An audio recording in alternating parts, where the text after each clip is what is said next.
जब से मैं बुटीक से आई हूँ, पता नहीं क्यों उस गोरी सी लड़की का चेहरा बार बार आंखों के सामने आए जा रहा था।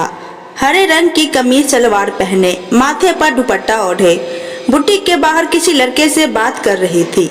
साथ में एक 5-6 साल का बच्चा भी था। पता नहीं क्यों मुझे उसका चेहरा जाना पहचाना सा लग रहा था। मैं बार बार अपने दिमाग पर जोर डालकर उसे याद करने की कोशिश करने लगी। तभी अचानक दिमाग में एक नाम को था, गोरकी।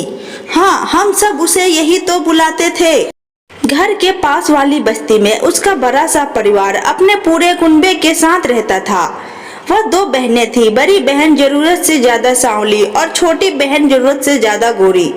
दोनों बहनों का नाम कुछ और ही था, लेकिन सभी लोग उन दोनों बहनों का रंग ही उनका नाम बना दिए थे, सांवली और गोरकी। बड़ी बहन काफी शांत और शालीन थी और वहीं छोटी वाली बहन गोरकी काफी ढीठ और जिद्दी सी थी। दोनों बहन अक्सर अपनी माँ के साथ हमारे घर आया करती थी।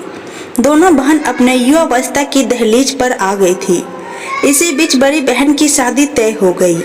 छोटी बहन अपनी बड़ी बहन की शादी में लाल रंग के सूट में काफी चमक दमक रही थी, लेकिन बड़ी बहन की शादी के कुछ दिनों बाद ही अचानक खबर आई कि छोटी बहन कहीं चली गई है। घर वाले उसे कुछ दिन ढूंढे, फिर मन मारकर अपने काम में लग गए। एक दिन उसकी माँ मेरी माँ से कह रही थी कि जीजी, हम रोज कमाने वाले लोग उसे कब तक ढूंढे? पुलिस के पास जाएंगे तो वहाँ भी पैसा लगेगा। हम यही मान लेते हैं कि वो हमारी बेटी ही नहीं थी, एक ही बेटी से संतोष कर लिए हैं। पिता और भाई ने उसे ज्यादा ढूंढने की कोशिश भी ना की। फिर समय पंख लगाकर उड़ गया। मेरी भी शादी हो गई और आज अचानक मेरी मुलाकात उससे हुई। मैं सोची माँ को फोन करके उसके बारे में बताऊं। फिर सोची पहले खुद ही एक बार उससे बात तो कर लूं। फिर जिस दिन मैं अपना ड्रेस लेने बुटीक गई, वो उस दिन में मुझे दिख गई। पहले तो वो मुझसे नजरें चुरा कर निकल रही थी, पर जब मैंने उसे आवाज दी तो वो पास आ गई और बोली, दीदी आपने मुझे पहचान लिया? मैं मुस्कुराकर बोली, क्यों, तूने नहीं पहचाना क्या मुझे? गोरकी थोड़ा झिझकते हुए बोली, पहचान तो मैं आपको उसी दिन गई थी, पर कुछ बोली नहीं, क्योंकि पता नहीं आप मुझे पहचानते या नहीं। मैं बात का रुख बदलते हुए बोली, कहाँ रहती हो? शादी कर ली क्या? गोरकी एक लड़के जिससे उस दिन वो बात कर रही थी उसकी तरफ इशारा करते हुए कही, वह मेरे शौहर हैं दीदी। फिर उस छोटे बच्चे का हाथ पकड़कर वह मुझे अपने साथ आने को बोली। मैं भी उसके पीछे पीछे जाने लगी। कुछ तो उसके बारे में जानने की इच्छा और कुछ उसे यूं मना करना ठीक ना समझा।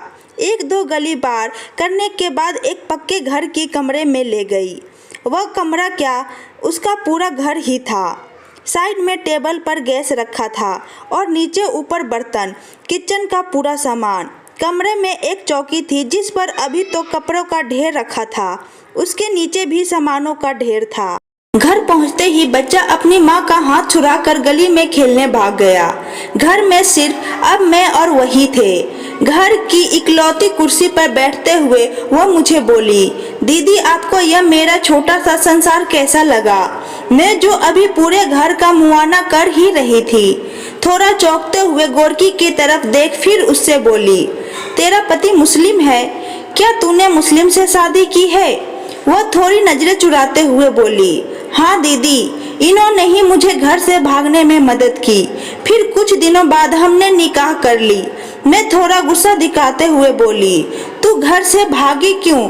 यह तूने अच्छा नहीं किया। तुझे अपने घर वालों की याद नहीं आई? उनकी इज्जत का थोड़ा भी ख्याल नहीं आया? इज्जत का ख्याल? थोड़ा नफरत से वो मुस्कुराई तो मैं चौंक गई। शायद वो आज अपने दिल के अंगार को निकालने को तैयार बैठी थी।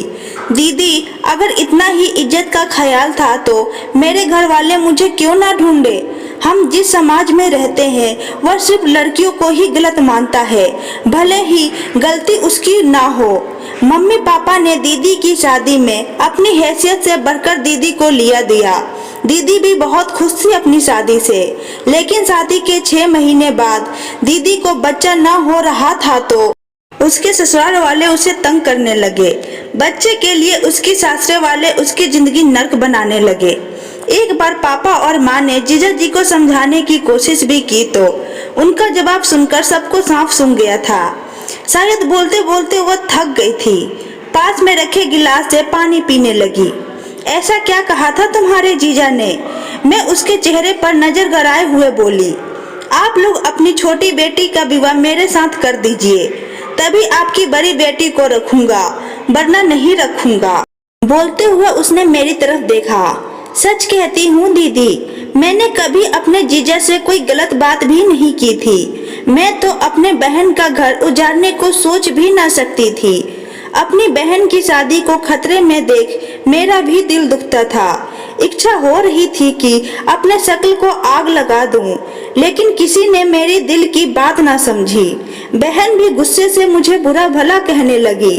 पापा और भाई ने पहले तो मुझे खूब पिटाई की, फिर बाद में दीदी को समझाने लगे कि वह इस रिश्ते के लिए सहमति दे दे, क्योंकि जीजा फ्री में मुझसे शादी जो करना चाहता था। शायद वो लोग मेरी शादी का दिन भी पक्का कर दिए थे, लेकिन मैं अमन को पहले से जानती थी। मैं उसकी दुकान से कपड़ा लाकर सिलती थी। जब मैं यह बात अमन को बताई तो वह मुझे घर से भाग जाने को कहे। शादी करने का विचार तो नहीं था हमारा, लेकिन अमन की बीबी शादी के 2 साल बाद ही अमन के बेटे को जन्म देते वक्त गुजर गई थी। अमन अपने बेटे की परवरिश अकेले ही कर रहे थे। अमन के बेटे ने मुझे अपना मम्मी समझ लिया था। मैं अपने घर वालों का इंतजार कर रही थी कि वह मुझे ढूंढते हुए आए और मैं अपने जीजे से शादी न करने का वादा लेकर उनके साथ वापस चली आती। लेकिन वो लोग तो मुझे भुला ही दिए। कुछ दिनों बाद मैं अमन से शादी कर ली और अब तो मैं भी उसके बच्चे की माँ बनने वाली हूँ। तो वह बेटा तुम्हारा नहीं है? मैं थोड़ा आश्चर्य से पूछी। तभी वहाँ पर वो छोटा लड़का आ गया और गोरकी को पकड़ लिया। मम्मी, मैं तुम्हारा ही बेटा हूँ। गोरकी मुझे चुप रहने का इशारा की और छोटे बच्चे को लाड लडाने लगी। थोड़ी देर बाद वह बोली, दीदी अब आप ही बताओ, ज्यादा इज्जत का काम क्या है? दीदी का बसा हुआ घर तोड़ना या किसी का उजड़ा हुआ घर बसाना? अमन ने कभी मेरे साथ कोई जबरदस्ती नहीं की। शायद यही वजह है कि मैं उनकी तरफ खींची चली गई। यह सब बोलते हुए उसकी आंखों में आंसू आ गए। मैं उससे पूछी, तू अभी घर जाना नहीं चाहती? शुरुआत में तो मुझे घर की काफी याद आई, कई बार फोन भी की, लेकिन वह लोग मेरी आवाज सुनकर फोन काट देते थे।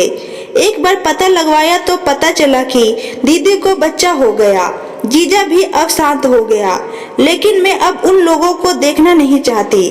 जीजा तो गैर था, लेकिन मेरे अपनों ने भी मुझे उस वक्त न समझा। दीदी, आपसे भी विनती है, मेरी इस दुनिया के बारे में उन्हें मत बताइएगा।